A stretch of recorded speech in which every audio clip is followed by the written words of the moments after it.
Vice President Biden will travel to Guatemala to meet with the presidents of El Salvador, Guatemala, and Honduras, and the president of the Inter-American Development Bank. He'll continue our efforts to tackle the endemic violence and poverty that have held the region back while the rest of the hemisphere has prospered. The Vice President will outline concrete goals going forward to stimulate the region's economic growth, to reduce inequality and promote educational opportunities, to go after the smuggling networks responsible for human trafficking, and to create institutions that are transparent and accountable.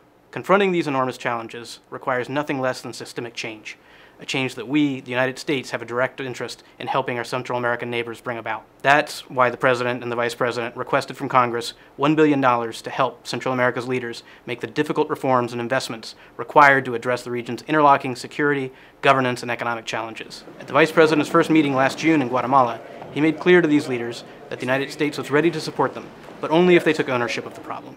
They've begun to respond. From combating corruption to helping curb human trafficking, these countries have taken steps to embark in the process of transforming their countries.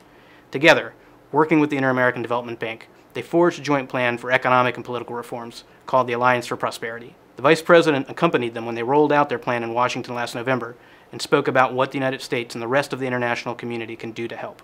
The Vice President is traveling to Guatemala to continue that work because the security and prosperity of our neighbors in Central America is directly connected to the security and prosperity of the United States. Because the cost of investing now in a secure and prosperous Central America is modest compared with the cost of letting poverty and violence fester. Because the challenges are real, but so is the opportunity.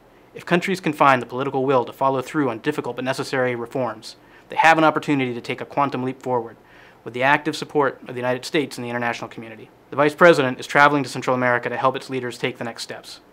There's no reason these nations cannot follow in the footsteps of Colombia to become the next great success story in the Western Hemisphere. If they do, we'll all be the better off for it. The United States of America and the hemisphere we call home.